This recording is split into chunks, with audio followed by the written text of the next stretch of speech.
ഇന്നലെ ക്ലീൻ ചെയ്യുമ്പോൾ കേട്ടോ ബുക്ക് ഷെൽഫിന്റെ മുകളിലത്തെ ലോഫ്റ്റില് ഞാൻ എൻ്റെ പഴയ 10th-ന്റെയും 12th-ന്റെയും ഒക്കെ റെക്കോർഡ്സ് ഒക്കെ എടുത്ത് വെച്ചിട്ടുണ്ട്. അപ്പൊ അത് പൊടി തുടച്ചുകൊണ്ടിരിക്കുമ്പോ അതിന്റെ ഇടയിൽ ഒരു കുഞ്ഞു ബുക്ക്. എന്താ എൻ്റെ 10th-ന്റെ ഓട്ടോഗ്രാഫ് ബുക്ക് കേട്ടോ. ആഹാ. അതിന്റെ ഫ്രണ്ടിലെ പേജ് എന്താന്ന് അറിയോ നിനക്ക്? നഗ്മയുടെയാ. ഓ. എനിക്ക് ഭയങ്കര ഇഷ്ടമായിരുന്നു. ഉം, ഞാനൊരു വലിയ നഗ്മ ഫാൻ ആയിരുന്നു. ഉം. ഐ മീൻ അവളുടെ ബ്യൂട്ടി. അപ്പം അത് ആണ് ഫ്രണ്ടിലേത്. ഞാൻ ചുമ്മാ പേജസ് ഒക്കെ ഇങ്ങനെ തിരിച്ചു പിടിച്ച് മണിക്കൂറുകൾ പോയിട്ടോ ജസ്റ്റ് സ്ക്രിബിൾ ചെയ്യുക. ചിലവരാണെങ്കിൽ ചില പാട്ടുകൾ എഴുതുക. പിന്നെ അന്നത്തെ സീരിയൽ എന്ന് പറഞ്ഞു കഴിഞ്ഞാൽ നമ്മുടെ ചന്ദ്രകാന്ത അതിൻ്റെയൊക്കെ കുറച്ച് ക്യാരക്ടേഴ്സിനെ പറ്റി എഴുതുക. അപ്പൊ അതൊക്കെ കാണുമ്പോഴത്തേക്കിനില്ലേ പെട്ടെന്ന് അത്രയും വർഷം ബാക്കിലേക്ക് പോയി. അതുപോലെ തന്നെ ഒരു കുഞ്ഞൊരു ഫീലിങ്ങും അയ്യോ അതൊക്കെ മിസ് ചെയ്യുന്നുണ്ടോ എന്ന് ചോദിച്ചാൽ മിസ് ചെയ്യുന്നുമുണ്ട്. അപ്പൊ ഞാൻ പറഞ്ഞു നമ്മുടെ നെക്സ്റ്റ് പോഡ്കാസ്റ്റിന്റെ ടോപ്പിക് ഇതാക്കാം, നൊസ്റ്റാൾജിയ. നൊസ്റ്റാൾജിയ നമുക്ക് ദിവസവും ഇപ്പൊ ഡേ ടു ഡേ ലൈഫിൽ ഏതെങ്കിലും ഒരു മൊമെന്റിൽ നമുക്ക് ആ ഫീലിംഗ് വരും. നൊസ്റ്റു അടിക്കുക എന്ന് പറയില്ലേ ഇപ്പത്തെ കുട്ടികള്. ഇപ്പൊ നീ ഒരു പാട്ട് വെച്ച് വെച്ചോളൂ. നമ്മൾ കുറച്ച് 80s പാട്ട് വെച്ച് തുടങ്ങുമ്പോൾ നമ്മൾ പെട്ടെന്ന് നമ്മളെ സ്കൂൾ ഡേയ്സ്, കോളേജ് ഡേയ്സ് അങ്ങോട്ടേക്ക് പോകും അല്ലെ.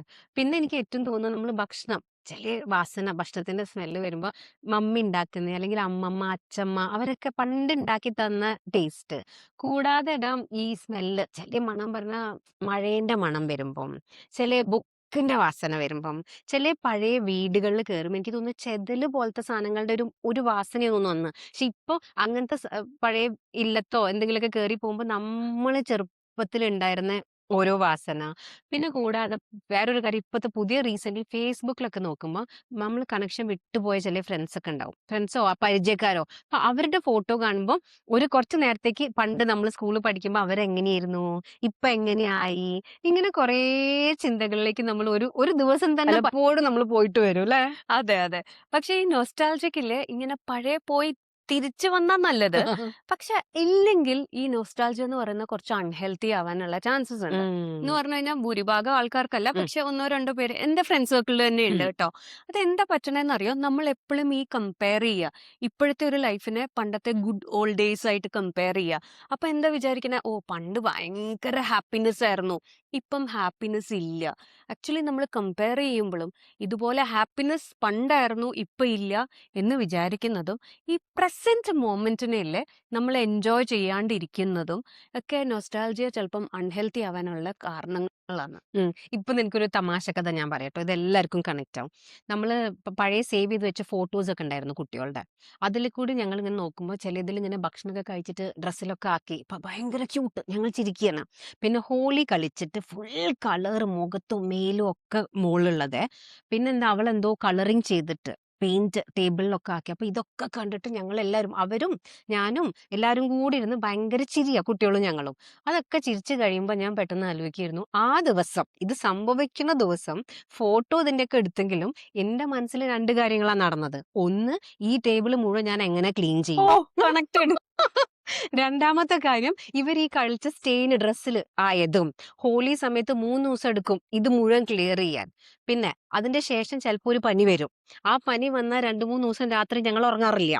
അപ്പൊ ഞങ്ങൾ മാറി മാറി പാരന്റിങ്ങിന്റെ റോളിൽ. അപ്പൊ ഒന്നും ഇതും അത്ര വലിയ എക്സൈറ്റിംഗ് ഫേസ് ഒന്നും അല്ലായിരുന്നു. ഇപ്പൊ നമ്മൾ തിരിഞ്ഞു നോക്കിയിട്ട് ചിരിക്കുമ്പോ പണ്ട് ഇപ്പൊ സന്തോഷമേ സന്തോഷം ഉണ്ടായിരുന്നുള്ളൂ, ബുദ്ധിമുട്ടുകൾ ഒന്നും ഇല്ല വിചാരിക്കും. അപ്പൊ അങ്ങനെ വിചാരിക്കുന്നവർക്ക് ഒന്ന് നല്ലോണം ആലോചിച്ച് നോക്കിയാൽ അറിയാം, ലൈഫ് ഇന്നത്തെ പോലെ ആയിരുന്നു അന്നും. അതെ രണ്ട് സൈഡും ഉണ്ടായിരുന്നു, ഹാപ്പിനെസ്സും ഉണ്ടായിരുന്നു, സാഡ്നെസ്സും ഉണ്ടായിരുന്നു, അതെ. ഡിഫിക്കൽട്ടീസും ഉണ്ടായിരുന്നു. ഇവിടെ ഈ നൊസ്റ്റാൾജിയ വരുമ്പം എങ്ങനെ റെസ്പോണ്ട് ചെയ്യുന്നെന്ന് നല്ല ഉം. രീതിയിൽ റെസ്പോണ്ട് ചെയ്യാം. ബോബു പറഞ്ഞൊരു പോയിന്റ് ആണ് കേട്ടോ.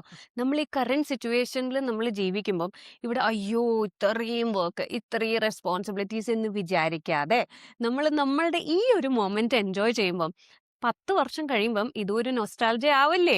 അതുപോലെ ഈ നൊസ്റ്റാൾജിക് ഫീലിങ്സ് എപ്പോഴും ഇപ്പൊ ഇടയ്ക്കിടയ്ക്കിടയ്ക്ക് വരികയാണെങ്കിലും നമ്മൾ ഒട്ടും ജഡ്ജ്മെന്റൽ ആവാതെ നമ്മൾ അതിനെ ആ മെമ്മറി വന്നല്ലോ എന്ന് പറഞ്ഞ് താങ്ക് ചെയ്ത് ഞാൻ ഇന്നും അങ്ങനത്തെ ഒരു മെമ്മറി ഉണ്ടാക്കും അല്ലെങ്കിൽ എൻജോയ് ചെയ്യും എന്ന് വിചാരിച്ചാൽ ഈ നൊസ്റ്റാൾജിയ അൺഹെൽത്തി ആവാതെ നമുക്കതിൽ താങ്ക്ഫുള്ളും ആയിരിക്കാം. അതുപോലെ നമുക്കൊരു 10 വർഷം കഴിയുമ്പോഴത്തേക്കിനുള്ള നൊസ്റ്റാൾജിക് മൊമെന്റ്സിൽ ഇന്നേ നമുക്ക് സോ ചെയ്ത് വെക്കാം. കറക്റ്റ്. അപ്പൊ നൊസ്റ്റാൾജിയ എന്ന് പറഞ്ഞാൽ നമ്മുടെ ഇമോഷനിൽ ആക്ച്വലി വളരെ ഇമ്പോർട്ടന്റ് ആയ ഒന്നാണ്. ഡെയിലി വന്ന് പോയിക്കൊണ്ടിരിക്കും. അതിനെ നമ്മൾക്ക് ഇങ്ങോട്ടും അങ്ങോട്ടും സ്വിച്ച് ചെയ്യാം. അതായത് ഒന്നെങ്കിൽ നമ്മൾ സാഡ് ആയിരിക്കുമ്പോൾ പഴയ കാര്യങ്ങൾ ആലോചിച്ച് നമുക്ക് സന്തോഷിക്കുക. രണ്ടാമത്തെ കാര്യത്തിൽ നമ്മൾക്ക് ഒരു റിമൈൻഡറും കൂടിയാണ് രഞ്ജു പറഞ്ഞ ആ പോയിന്റ്. പ്രസന്റിനെ ഭംഗിയാക്കിയ നമുക്ക് നാളെ ആലോചിക്കുമ്പോൾ ഹോ എന്ത് രസമുള്ള ഡേയ്സ് ആയിരുന്നു എന്ന് പറയാൻ പറ്റും അല്ലേ? അപ്പൊ nostalgia is one of the blessed moments നമുക്ക് ഓരോ ദിവസം കിട്ടുന്നത്. ആ കിട്ടുന്ന സമയം എൻജോയ് ചെയ്യുക, കൂടുതൽ കൂടുതൽ മൂമെന്റ്സ് ക്രിയേറ്റ് ചെയ്യുക. അങ്ങനെ do not forget to count your blessing. എല്ലാ ബ്ലെസ്സിങ്ങും നമ്മൾ കൗണ്ട് ചെയ്ത് വെക്കുക. നാളെ അത് നമുക്ക് ആലോചിച്ച് ചെറിഷ് ചെയ്യാനുള്ളത് അല്ലേ? Thanks for watching echoes of ഹോവ് with run run and and go. Go.